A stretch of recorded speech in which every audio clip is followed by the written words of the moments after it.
So Okay. Sandra, take it away. I'll look for that one and then I'll switch over to. Okay. They're doing, I'm getting can you hear me? I'm getting a background noise from somewhere. Yeah. Yeah, some- sounds like music. I'm Someone slowly has muting. something in the background. Okay, mute. Okay, good. Well, welcome, friends. It's so good to see all of you. This is a bit of the program is going to be about pantry pickings, but I've changed it, just a bit.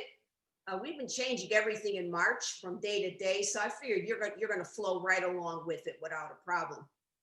But the reason why I changed it a bit is for the past week or so, I've been speaking with my nieces and family, and maybe we can do this, and maybe we can do that, and maybe the 40 of us can get together somehow for Christmas Eve. Well, we all realize that's not going to happen.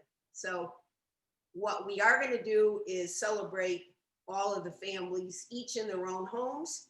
And hopefully, I know we're going to be back there next year. So that kind of brought to mind one of the recipes that my mom made for Christmas Eve every year. And I do continue to make it. Was not well liked for many, many years because we had a lot of young whippersnappers whose taste, of course, they're in peanut butter jelly taste. So, however, now as time has gone on, more and more of them like this recipe.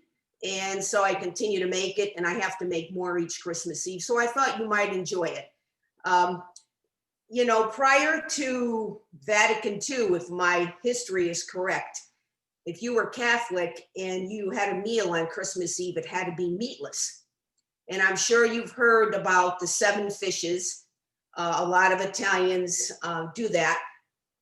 In our heritage, we did have some fish. My mom would make bacala, which is a salted codfish, and we'd have some shrimp. But most of her meal was the 2 types of pasta. The first one was a mushroom sauce. She would every November receive dried porcini mushrooms from her cousins in the small town that she was born in. So we always had a pasta with the mushroom sauce. And then we also had this dish, which is called pasta con la noce, which is pasta with nuts, in this case, walnuts. So I thought I would make that with you today. And maybe you'll try it. It's not the type of dish that you're going to sit down and eat even 1/4 pound. It's more of a little appetizer. It's one of the many things we serve on Christmas Eve. So you're just going to have a little bit of it. All right. So I did, using Susan's format, which was a great idea, I did email the recipe for the sauce and for the pasta. We're not doing the pasta today. That's a whole different lesson if you want to talk about doing homemade pasta. So the pasta is already made, but we will do the sauce together, okay? Let me go to my teleprompter here. I wrote it nice and large, so hopefully I don't have to put on my glasses, but it may happen from time to time. Okay, the pasta with the walnut sauce, just to give you a little history, was made with a pasta called corzette, which is a pasta that goes back to medieval times in the area of Lugaria. I'm not saying that correctly, but it's very close to where my mom lived and was raised until at age 17, she came to the States with her family. So it's a pasta that was made with, and you might have seen some of you may have seen my posting looking for a corzette stamp. It's basically a wooden stamp. There's a round part of it in which you actually cut the pasta. And then there's a stamp that puts an imprint of it during medieval times of the currency that they used at that time. Of course, now you can buy these stamps. They're fairly expensive. They could be $40, $50. Some are a little cheaper, but they'd have various designs, flowers, birds, not necessarily the currency. So we'll talk a little bit about the pasta. You do have the recipe for the pasta there, which is 2½ cups of flour, 3 egg yolks, 1/2 cup of white wine, and half a teaspoon of salt. And I always do it in my mixer, my KitchenAid mixer. I'm not a big kneader. I don't have the strength. I'll show you what my mom used to do what she would use. I don't know if you can see this, but after she kneaded her pasta, this is what she would roll it out in. My wrist being the smallest part of me just couldn't handle that. So thankfully the KitchenAid works fine when it comes to working of the pasta, making your pasta sheets. So if you're interested, maybe at another time we can do that. So what I'm going to do today, oh, wait a minute, I need to turn the water on for the pasta. Hold on.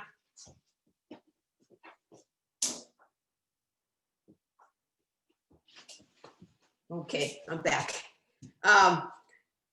If you are making this sauce with a dried pasta such as this, you can make the sauce while the pasta is cooking. But in this case, I'm going to do the sauce first, because when you start cooking fresh pasta, it's going to take 3 or 4 minutes. So you want to have this ready, okay? This here is farfalle, bow ties. That is actually what we use on Christmas Eve. We don't make the pasta because we're doing so many other things. So on Christmas Eve, we don't. But today you're going to see what the corsetti may have looked like. All right, so the first thing you do is you're going to take just plain old like Wonder Bread. In this case, because I never throw anything away, these are hot dog rolls that never were used this summer. So you have to take the crust off.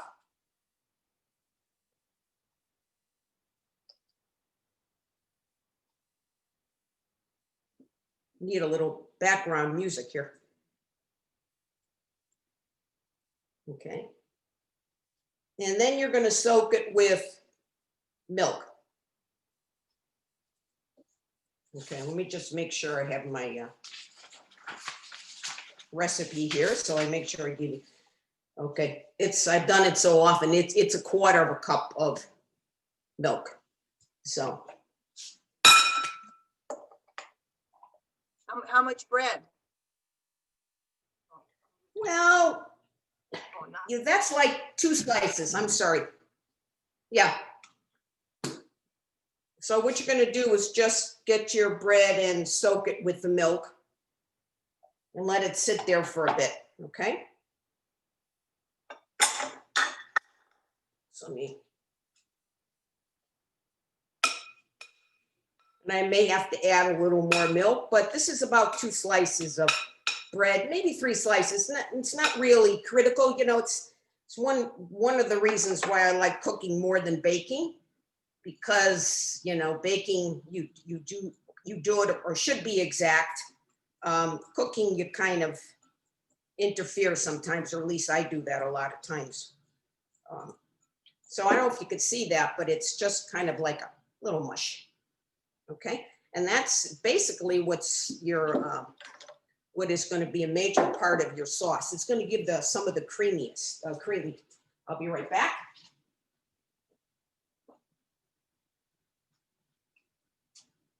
Okay. All right, so now we're going to take, in my recipe here, I'm always eyeballing it here, but it's 1.5 cup of toasted walnuts.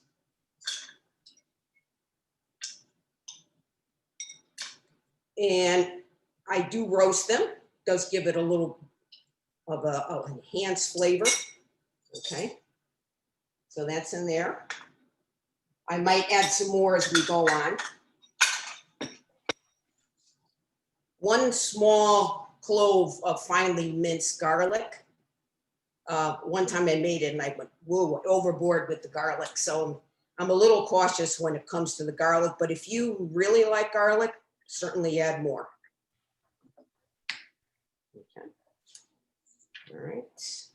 3/4 cups of my favorite cheese.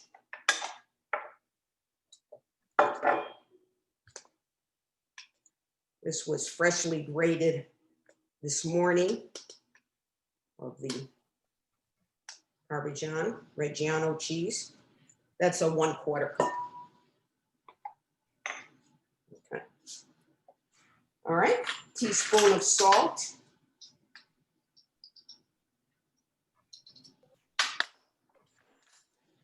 And the next thing is, oh, that was a 1/2 teaspoon of salt. I think I may have too much salt in here. Let me get it out of there. Okay. Olive oil. Okay, and this is the size of olive oil I buy. And I always make sure I have 2 in the cupboard. Because it's like I kind of almost drink this stuff. I get very nervous if I'm down to like a 1/2 of these and I only have 1 in the cupboard. I'm off to Costco or something else.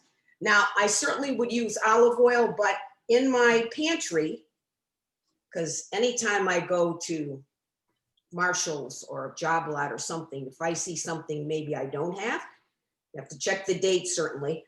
And I happen to pick up some walnut sauce. I have no idea when. So I'm going to use, since I'm doing the walnut sauce, pasta con le noce with walnuts, I'm going to use walnuts, but walnut oil.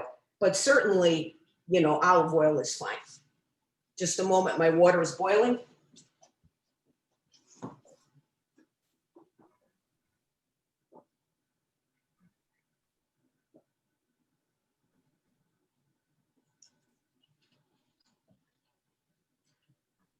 Okay. All right. And we have 3 tablespoons of, okay.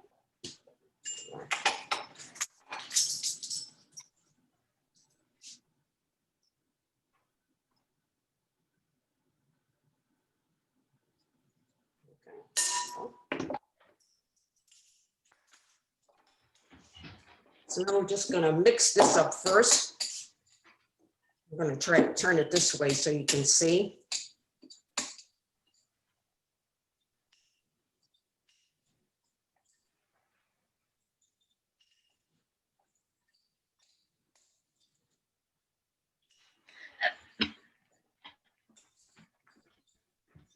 I want to get that well blended.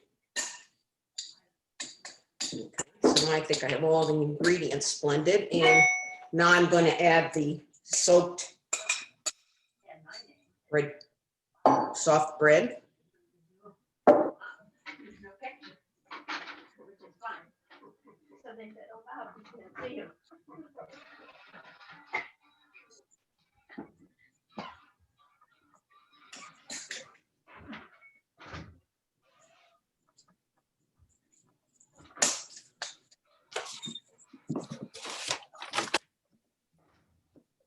Okay.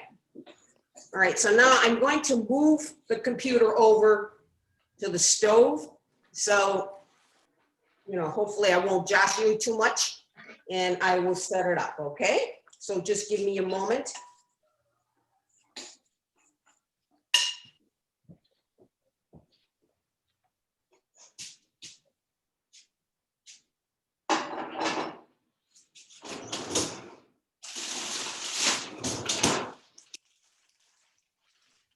So before I do that, I'm going to show you some of the homemade pasta. This is an example of about the size of the courgette. So, you know, with the stamp, you would first cut the circle, just like a cookie cutter. And then your stamp, then the stamp would come out and you'd push it down, and then whatever the design was, it would imprint on the pasta. So that's about the size. I had a little bit of fun. I decided that, you know, since I didn't have the stamp, I'd use some of my cookie cutters. So some of my pasta is a shamrock. Some of it's a Christmas bell. And I think, what else did I make? I made some hearts. Maybe not the best thing to do, because your pasta that you're cooking should be pretty uniform, because it will cook at different times, but I'm sure it'll be fine. And I think the last thing I did was, where are you? Oh, here you are. I did some mushrooms. Okay, so I'm gonna cook about, this is about a pound. And what I did is, when you roll out the pasta, if you're making, and I don't know how well you're gonna see this, but if you're making, say, ravioli or a lasagna noodle, you're gonna wanna stretch your pasta rather thin. You wanna be able to see your hand behind the pasta as it comes off the roller. Now, in this case, you don't want it quite that thin. So I'm not sure you can see, it's like 1 millimeter. So you don't want it quite that thin when if you decide to make this pasta. And I did try, by the way, I did try to get a stamp, but the best thing I could get would be 3 weeks away. So I figured, well, I could probably order it in January. So I'm going to move over to the stove, and if you'll just give me a minute, I'll try to set up the computer there.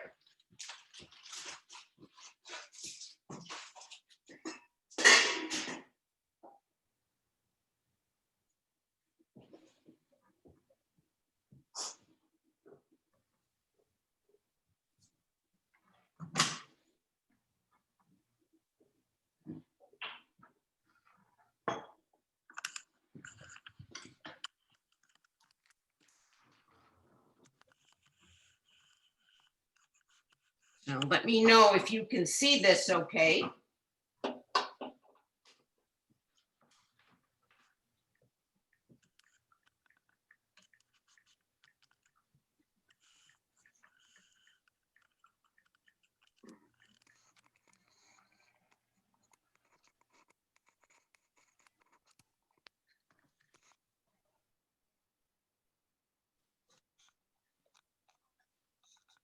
Okay.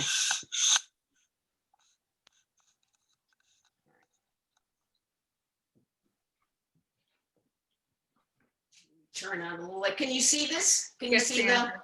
Yep, we can see. Are we good? We can see it. Okay. All right. So I've got my pasta. Now you notice I've got a big pot of rolling and boiling pasta. And if you're going to cook pasta properly, you need to give it a lot of space and a lot of water. So, please do that. And please salt your water. Okay, it is the only way you're going to get flavor into the pasta. And I think last week, Susan talked about salts. I'm going to move this here for a moment so you can see. All right. This is your kosher salt that I think Susan used and I use as well. I also do use the Morton one. One is a little thicker than the other. This one is from Maine and this one is Himalayan, which I just picked up. Have not really tried it too much.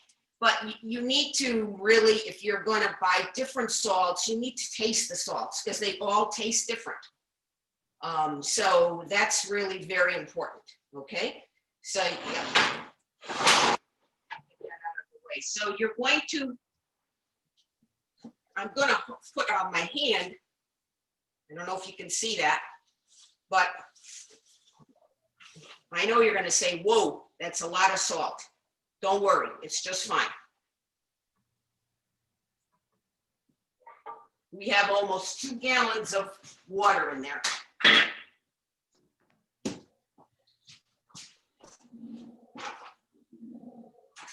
Okay. Okay, I had a question about pasta water. Okay, it's a very important part of cooking pasta. Because if you need to loosen your sauce, this is one of the best things to do is to use water that has starch in it, okay? So when you're cooking pasta, just about any sauce you're using, you may want to hold on to your pot. If you're draining your pasta, just dig out a couple of cups of it if you need it. You won't need that much, but take out some and put it aside. because especially with this pasta, you need to loosen it. Because if you look at the sauce now, it's pretty thick, okay? And actually, once this gets cooking, I think I might loosen it a little bit with some pasta water. All right, so I'm going to take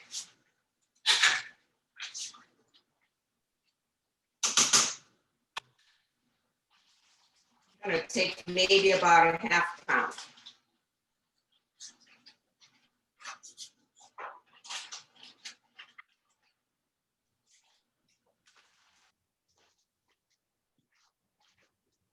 I'm not going to cook all of it because it's only 2 of us tonight. And, you know, as I said earlier, if I neglected to, I will say it again, but it's more like an appetizer pasta than anything else. It's a little bit like fettuccine Alfredo. I'm sure you've had that.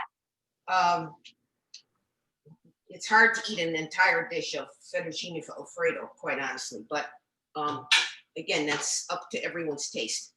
Now, what I'm going to do here is I'm going to take some of the sauce and put it in here. When I make pasta, whatever sauce that I'm making, it goes in a saute pan. My pasta then goes, forgot to put my timer on. It goes into the saute pan, and there it is tossed with the sauce. Okay, what that allows, that's why when you're cooking al dente, you'll take your pasta out maybe a minute or 2 more. It really allows the starch and the pasta to really absorb the sauce that you're using. So it's never just put a piece of pasta, some pasta in a dish and put some sauce on it. Doesn't work. You just don't, that pasta does not have the chance to absorb the flavor of what you're using. So in this case, I'm just quickly, this probably will even take less time. Okay. And what I'd like you to do if you are ever cooking homemade pasta, you know, it always maybe has some flour. So because you put some flour on your board, and then you put your pasta on it to keep it from drying or whatever. When you're doing homemade pasta, never take the pasta water and strain it in the sink because there's flour in there. What you're going to do is you're going to get some flour residue in the pasta, and the taste it doesn't help the taste. So when you're making, it's not the case if you're using dried pasta, that's fine. But when you're making fresh pasta and you're boiling it, what you want to do is scoop it out and put it into your pan. This has got a couple of minutes. You can almost tell by the feel. Okay, so now what you're developing here, and this is for Gloria, because Gloria wasn't sure what I meant by pasta water, and I can understand because the way I wrote it, it is confusing. This water now has a bit of starch. So what you want to do is use some of that to loosen up your sauce.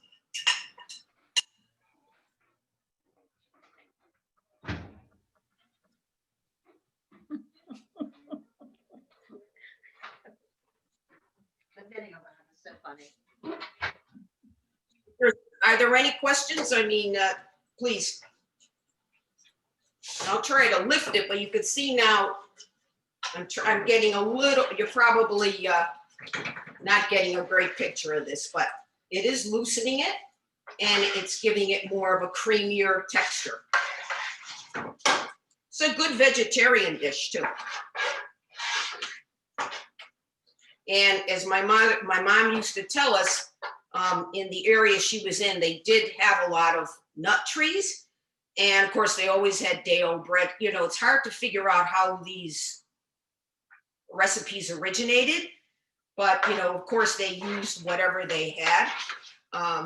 And so, again, it's just kind of a very simple ethnic recipe that's from this Ligurian region. Okay, my pasta's almost to the top. Okay, yeah. All right.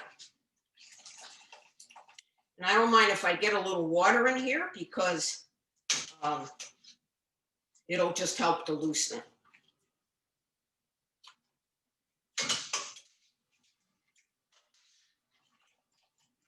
I'm gonna save the heart for my husband.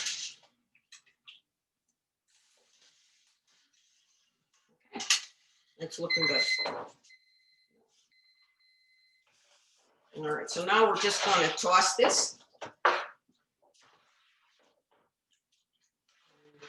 You want to just put the heat on just a little, not too much. But again, it makes the pasta water. You see, I didn't really have to use too much. Of course, I didn't cook as much pasta.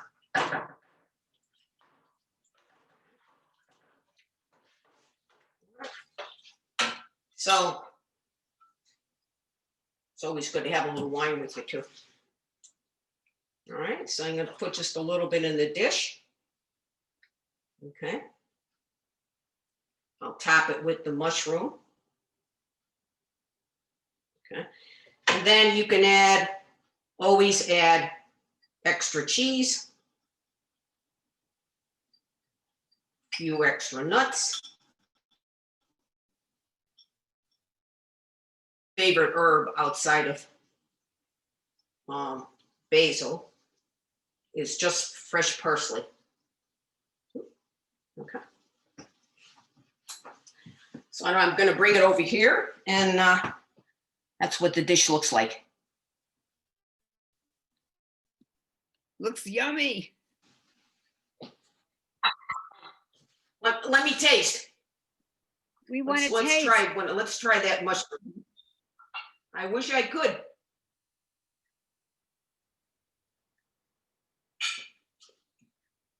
I wish I could share it with you. And the wine. Well, that's it. Very good. Thank you. Wow. That was lovely. Any So questions? again, you don't need much. It's a fairly simple recipe. And one of the reasons why I've chosen too is because you have some nuts. You could pretty much do this right out of your pantry, which will be part of the next, what this program probably should have been all about. But any questions on any of it? Sandra, I don't have the recipe in front of me. Did you crush the nuts or chop them up a little bit, or were they whole walnuts? Yeah. In my food processor. It Oh, says okay. to chop them finely. There are a lot of recipes for this. A lot of recipes for this online. Uh-huh. I chop it finely, but I save some others that I chop with a little bit more bite. I'm big into texture. Mhm. So I do a mixture of finely chopped, and then that's why I make sure I put some, not Okay. whole, but larger nuts on top. Okay, thank you. So yes, finely chopped. Okay. Sandra, what's your favorite kind of pasta? What kind do you buy? She makes it. If you don't make it. Oh, my favorite? Yeah. Do you have a favorite brand? Well, this Garofalo. I like this brand very much. Okay. Sorry, I say the also name like again, Di if you Cecco. don't mind. DiCecco? Yeah. This one is Garofalo. Is it A-O? Garofolo. Garofalo. Where do you find that? And I also like Di Cecco. Mm. Oh, I knew you were going to ask me. I don't recall. I'm always looking in the pasta aisle. I'm sure you could find it. I think I probably got this in the Westerly meatpacking place in Westerly, which is really an Italian store. It's the closest thing to an Italian store that I have found. And I think they have this pasta. I did once walk into a kitchen store in Florida and walked out with 12 pounds of this pasta because it was on sale. I guess it did. I brought back from Florida 12 packages of this Garofoli pasta. And let me see if I have the Chico. I might. Yeah.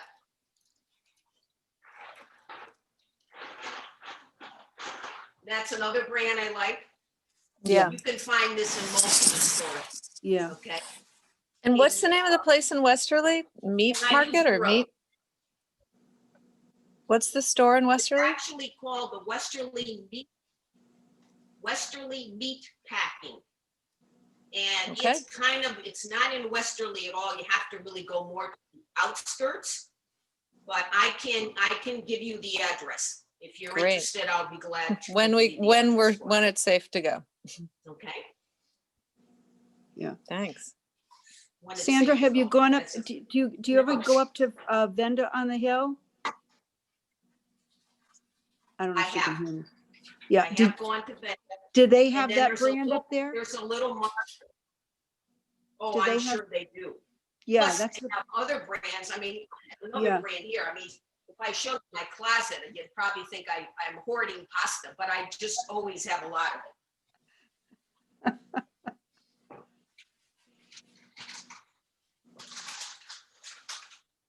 Now, this one comes from Italy.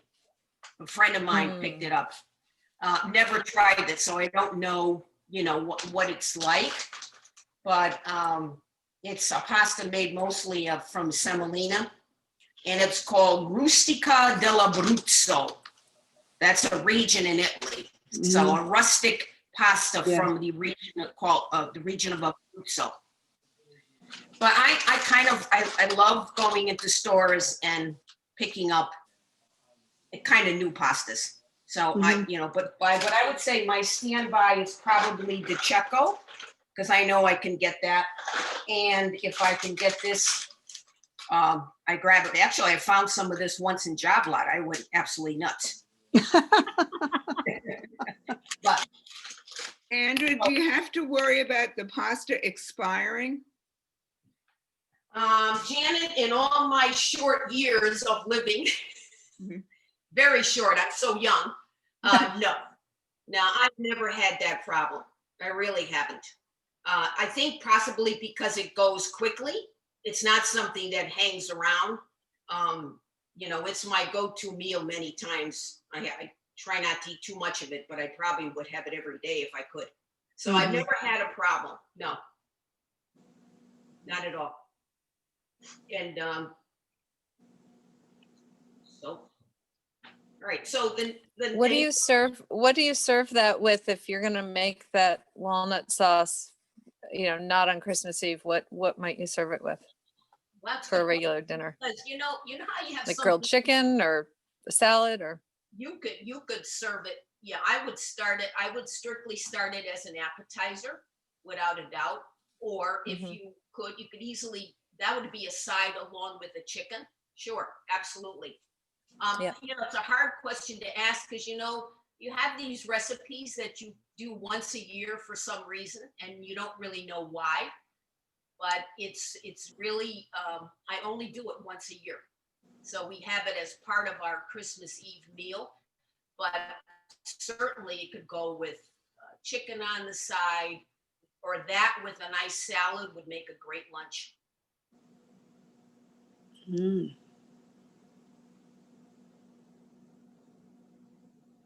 Okay. Well, I hope you. Could I make a request? Could I make a request, Sandra? Sure. Next time, would you make a good panzanella salad? Could you do that on one of these? Would You could- I?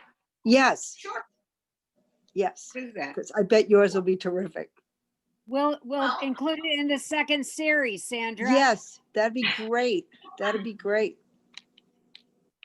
Okay, I'll have to talk to my agent. My agent is here among us. And I will give you my agent's telephone number. And She is actually one of you there. I don't want to divulge because, this is, all these privacy laws, but if you contact me, I'll give you her number and we might be able to set up a date. Okay. Okay? All right. So to get a little bit onto the pantry, this is where I'm going to have to use my glasses. So you'll have to excuse me. One of the things that, growing up in an Italian household, there's always a pantry. There is never a time where there's nothing to eat in the house. As a matter of fact, I'm not sure. I think my mom was part magician because people would walk in and of course they'd sit down and they'd have a glass of wine before them or coffee or tea, depending. Always a dish of biscotti would come out on the table. And while they sat around the kitchen table and chit-chatted for 45 minutes, my mother would be zooming around with them. And quite honestly, I don't know how she would do it all the time, but within 45 minutes, she had a 3-course dinner.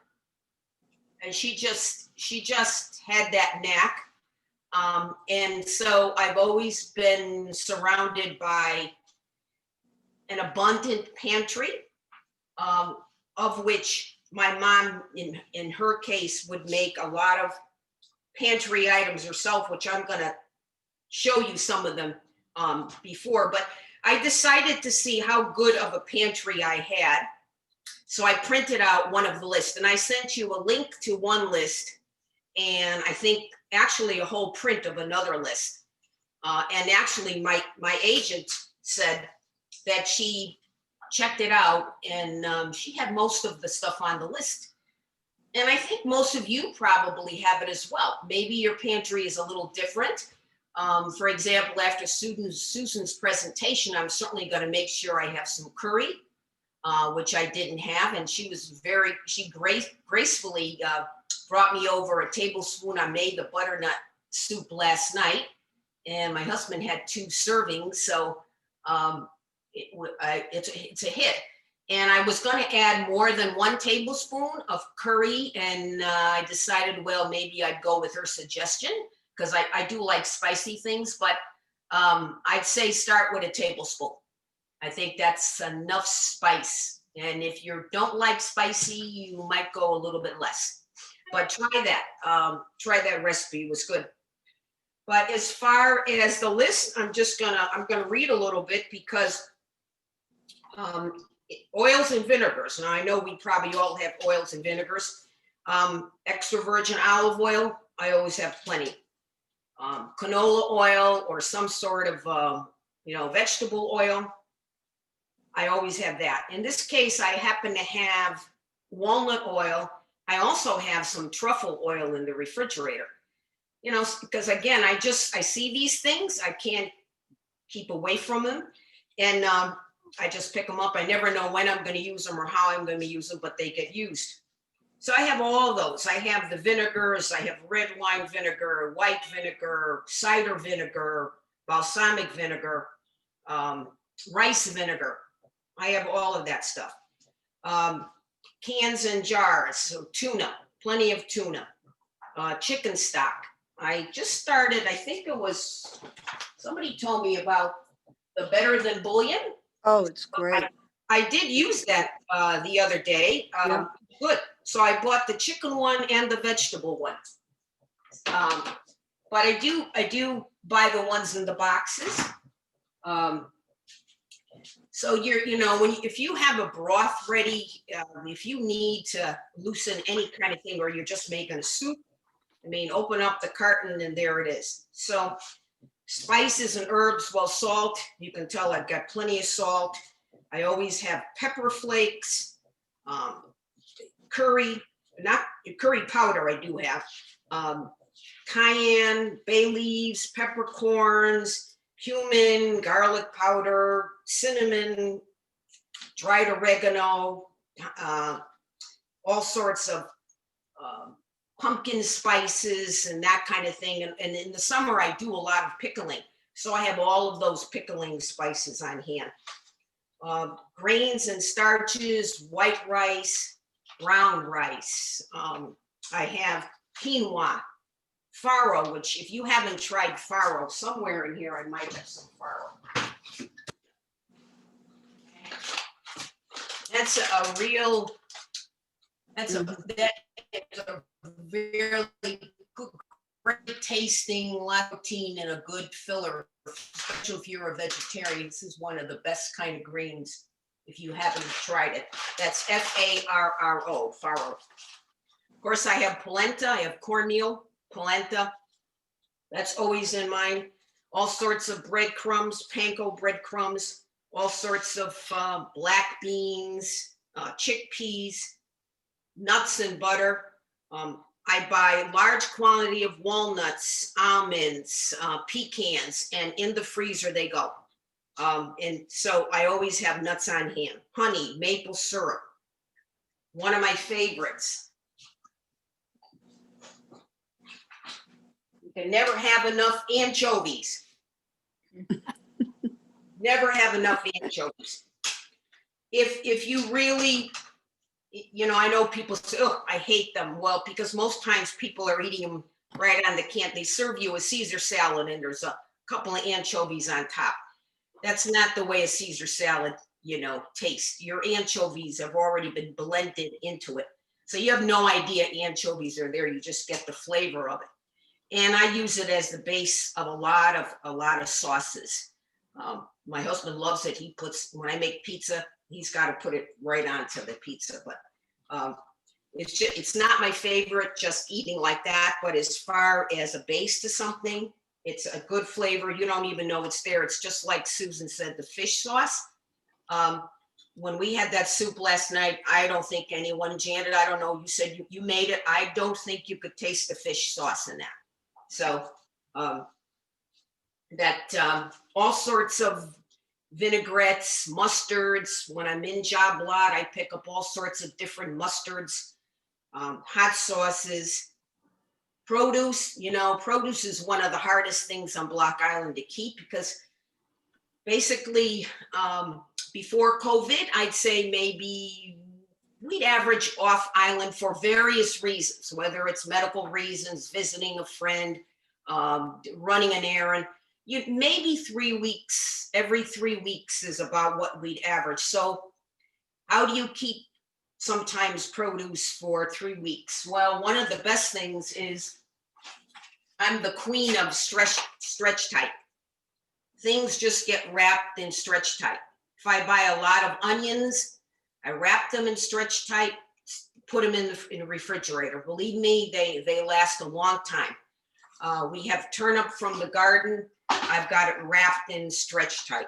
I buy lots of lemons. I'm very big using lemons. I wrap them. I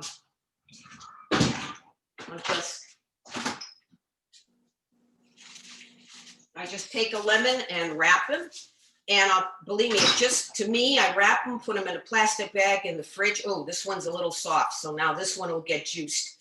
And I also will get the rind off of it and put it on a little wax paper and save it. I just did that yesterday on one of the lemons. So you can't keep things, you know, because you're dealing with fresh produce. I find eggs, I'm not too worried about eggs. I can at least get 3 weeks out of eggs. Cheeses, I always make sure I have a lot of cheeses. If I see it start going bad, I grate it. You can't throw a chunk of cheese in the freezer. You have to really grate it. But it's okay. You can use it grated, use it on sauces, use it on pizza, whatever. So I grate it, put it in the freezer. You got it for a long time. Of course, meats. We always stock up usually on a little bit of meat and throw that in the freezer, wrap. And I've been fairly successful with it. I also do that with bread. I also do that with milk because we're not big milk people. I like to get a particular type of milk. I put it in smaller containers and put it in the freezer. And it's been fine. It works fine. If you're baking flour, okay, I get a little nervous if I have less than 10 pounds of flour. And I'm getting there. So I'm going off tomorrow. So I'm going to buy another 10 pounds. Every time I make pizza dough, I'm using 5 cups of flour. So I'm making bread, you're using 3 or 4 cups. So I go through a lot of flour. I have rolled oats, cornstarch, baking powder, vanilla extracts. As a matter of fact, I'm making my own extract. I found 2 vanilla beans that I had for a long, long time. So the recipe is vodka and vanilla beans. So I started this one. This is November the 16th. It's best used no sooner than 3 months. So if you have a couple of vanilla beans that you're not using or whatever, cut them open, scrape them. And if you have some vodka, I think vodka is probably the recommended thing to use. You can make your own. And supposedly, according to the website, you can, as it goes down, you could add a little more vodka and you have more vanilla. So that's another thing you can make. Let me see.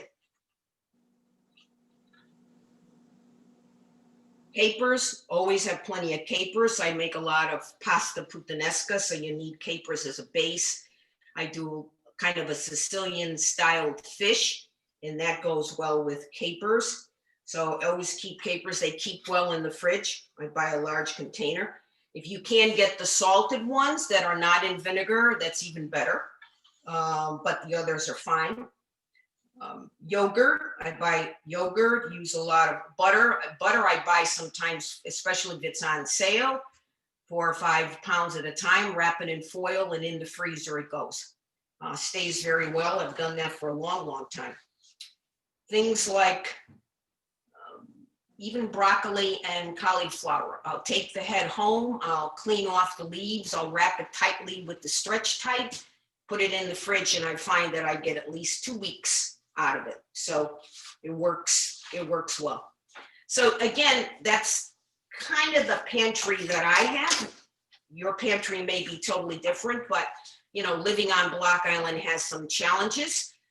You know, you want to make something, you say, oops, that's not going to work. I don't have this, or I don't have that. One good thing is that I know we all have some good friends, so we just get on the telephone, call, say, gee, I need a quarter cup of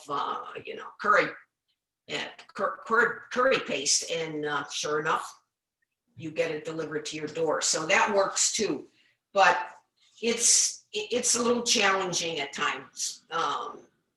And so I kind of like think ahead. I see something and I say, well, not sure exactly what I'm going to use it for, but it'll get used. Just to get back a little bit to my mom's pantry, she had a majority of these things, but she would also make up her own pantry items. So I do the same thing. If I have a bunch of garlic, I chop. This is one of the reasons why I use a lot of olive oil, because everything I put in is topped with olive oil that really gives you an airtight seal. And I have no trouble with this last one, okay? So another thing she would do is she would chop up hot peppers and under oil. She called these sapori, which is the Italian word for flavor. She had her own flavors, and she would just add it as the base to a lot of dishes. It was kind of her little secret trick of making things, and if you try to duplicate it, it doesn't quite taste the same because you don't have her sapori. Now, we grew garlic, and we had quite a bit, so this is what I did, is took a bunch of whole garlic and again put it under oil, and as long as you got enough oil on the top, it lasts a long time. Now, I took these out of the fridge, but normally it's like solid after it's in the refrigerator because the oil just hardens up. The garlic makes, the top of the garlic makes scapes. So this is a really nice garlicky flavor that you can add to base of different, if anything calls for garlic, if you don't like a strong flavor of garlic, this is very nice. A little bit nice on if you're also want to make an appetizer and you want to spread a little garlic flavor and then maybe add some cheese to it or something. that works. I always save some bacon grease. I know cholesterol, but I don't use a lot of it. Every once in a while, there's something that you want, just that hint of bacon flavor. So that's in there. Anchovies. Didn't mean to take that. And this, my mother wouldn't, I don't know where this came from, but this used to be, she used to call it her sapore di amore, which is her love flavor. And what this is finely chopped onion, finely chopped garlic, finely chopped parsley, olive oil. And again, she would just add this, you know, lather the chicken inside or whatever. That kind of hidden flavor. And the last thing she would use, and I know lard is a bad word, but if you've ever had fried potatoes in lard, you probably would be okay with it. Now, this actually comes from my niece's farm up in Hudson, and this is lard from her own pigs. And it you know, lard does get a bad rap, but there is a part of the pig, it's the fat around the kidney, I think. It's called leaf lard. It doesn't have any flavor, any bacony flavor, and it's used a lot in baking. It's not too easy to get. I think you can get it online, but this is just lard. It's the back fat. It's rendered from her pigs. Come to find out, though, it's quite difficult to make. She didn't do it this year, so I'm going to stretch this out a little bit. But it's not the kind of, don't buy the lard that you see in the stores. That's got a lot of additives and all this. All this is just rendered back fat from the pig. And but this will have a little bacony flavor. So I don't think, unless you're making something savory, like some sort of tart, a savory tart, then you probably would not want to use that for it. So, well, I think that's pretty much it. Right at 5 o'clock too. So, anybody has any questions? I have a question. Yeah, I just have a question. All these things. Sure, Jan. You keep in the refrigerator, is that correct? The lard I and the do. bacon As a fat. matter of fact, the upper left-hand corner, I don't know if you could see this, is my refrigerator. Of my refrigerator is called the place for all the sapori, SAPORI. And that's where I keep it and just go grab it. Whatever I'm making, if I think one of these is gonna fit with it. Yes, they're all refrigerated and they are all covered very much with olive oil. So if I use some and I scoop it out, before I put it back in, I cover it with olive oil again. Okay. And by the way, I didn't pull out pesto. I always have pesto on hand. Okay. Wonderful. Mhm. Thank you. Oh, wow. Thank you, Sandra, I have a question for you. Sure. Do you make your pesto, or when you buy pesto, what do you buy, or do you always make it? No, I make my pesto. As a matter of fact, I have 2 basil plants inside at the moment, which maybe in about another week I can make some more fresh pesto. But no, I don't. I always make my own. Traditional, and what I use a lot sometimes on pasta is I just do chopped basil and oil. I don't even bother, and then I'll just sprinkle a little cheese on top. So I've done that many times as well. And you know, and as far as parsley, what I do, parsley is one of the best things that, with one of the best herbs that you can freeze. So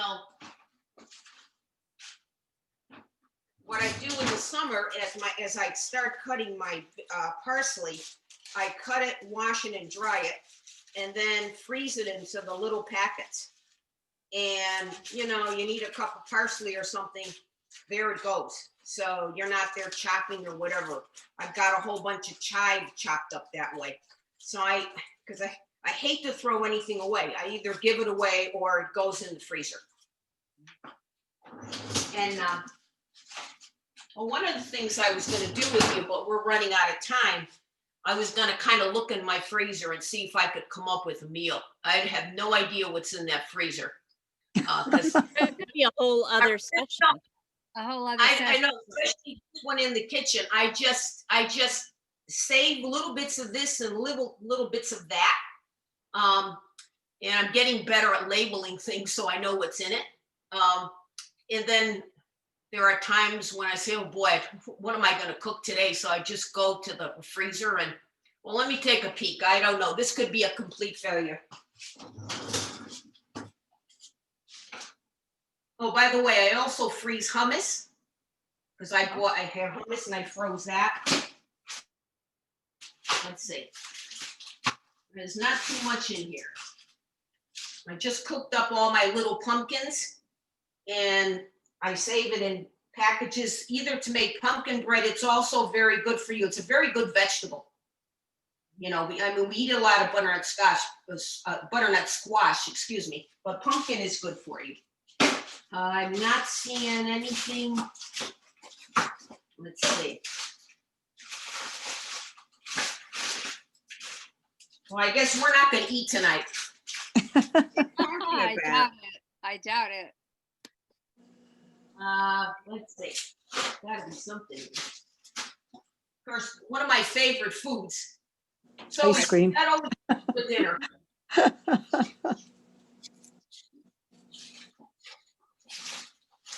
Sandra, you're safe. You have pasta for dinner tonight. Yeah, that's true. If you want, we can drink limoncello because I made some limoncello. Oh, There you go. Pasta and limoncello. By the way, this was made from Janet Merritt's lemons in Arizona. oh, wow. Oh, great. Okay, oh, here we are. So this was just a tiny piece of salmon that was kind of left over. So what I would do with this, there's not enough, I probably would poach it and grab some breadcrumbs and an egg and parsley, a little bit onion, whatever, a little bay seasoning, and I'd make salmon cakes. So, and Wait a minute. well, that's about it. Wow. Wow. Oh, well, there was some lentil soup, but so there's not that much in there tonight, so that didn't work out. But that's what I often do. I really, in the morning, I'll think of what are we going to eat, and so I just deal with it at that point, and I try to use what I have. Of course. Yeah. Well, thank you, Sandra. Thank you very much. That was Thank You're great. you. welcome. You're So welcome. Great. we're gonna put you down for a second series, right? You have to speak to my agent. Okay, I'll talk to her. Okay. That was great, Sandra. Thank you. Yeah, Thank you very thank you. much. It was wonderful. Thank you very I much. want to wish all of you for those that I won't see, a Merry Christmas. And for the first year, the Kellys will be on Block Island because we certainly can't gather with our families. I guess we'll be Zooming as everyone else may be doing, but Right. just be safe and be careful because I know 2021, I'm ready for the vaccine. I'm ready. Yep. Me I think too. we all are. Yeah. We all I are. think we all are, yeah. Yeah. Can't come fast enough. So happy holidays to those we won't see. Oh, and happy Hanukkah to you. Happy Hanukkah, Laura. yes. Happy Happy Hanukkah. Hanukkah. Yeah, that starts tomorrow, actually. Tomorrow, For right. us. Yeah. Yep. So, Well, I hope you but enjoyed it. I think we have a You're program, we do have a program scheduled for next week, the 16th, I think, 15th. Okay. Yeah, so watch for that. And we hope you can gather. I think it's the week before Christmas, so we're hoping people can still gather for that. So we look forward to seeing everybody. It's great to see you all. Thank you. Wonderful. Thanks, Gloria. Well, thank you, Sandra. Thank you. Bye, Thank you, Janet. Sandra. Bye. Everyone, Sandra, Bye. this was great. well, I'm glad you enjoyed it. Was Thanks, wonderful. Sandra. Bye. Good Bye. seeing everybody. Happy holidays. Happy holidays. Thank you, Sandra. Hi, Kristen. Thank Bye. you, Kristen. Hi, hey Sandra, this is Kristen. Hi, thanks so much. And I just wanted to say, more cheese is always good with me. And I happen to have liked the butter and scotch misstep. Sounds a good Butterscotch and cheese, you know, let's carry on. Exactly. What could be bad? Yeah. What could be wrong? Butterscotch cheese. We've No created mistakes on our end. Mwah, mwah, mwah. Bye. Excellent. Bye, everyone. Bye, Sandra. That was great. Really. Take care. Thanks, Sandra. It was nice. Hi, Jude. Okay, you get Hi. well now. Thanks for everything. Happy Hanukkah to you. It was fun. Hi, Judy. How are you? I'm better, thanks, but not quite up to par yet. Almost. Yeah. You are good. Do it slowly and carefully. That's it. Oh, yeah. I'm Yeah. taking it easy. Take it easy. That's why I like sitting in on this program. Good. We're glad you're here. Great. Yeah. Wonderful. Very nice to be able to do it. Good. Yeah. I have a Wonderful. question Alright. for you, Kristen, if you're there. Are you there? Yeah. Yeah. My nieces would like to be able to see this because they want to learn how to make the sauce, and I thought this would be good. Yeah. How could we do that? Well, Susanna hit record and we'll send you a link to the recording. Oh, great. Yep. Okay. That'd be Yep. great. Yep. Thank you very much. I appreciate Thank all you. you do, making this possible. It's been great fun. You know, I was thinking when Judy logged on about how, you know, this is for everybody's health and safety. Even if you get sick, you can do this one. That's right. Right? It Absolutely. keeps all of us safe and it keeps those who aren't feeling great still connected. So Right. that's We're gonna kind of keep- a special thing that I hadn't put together till this episode. So nice. I know, work. that's really great. It's Yeah. one more Thank you. dimension of it. Kristen, we'll talk about next week because I don't think we have a particular leader, but we can figure it out. Yep, we'll figure something out. We might have someone volunteering, but I'll let you know what I hear. Okay, sounds good. Okay, All bye. right. Bye, bye, everybody. And Bye-bye. thanks so much. Bye. Bye.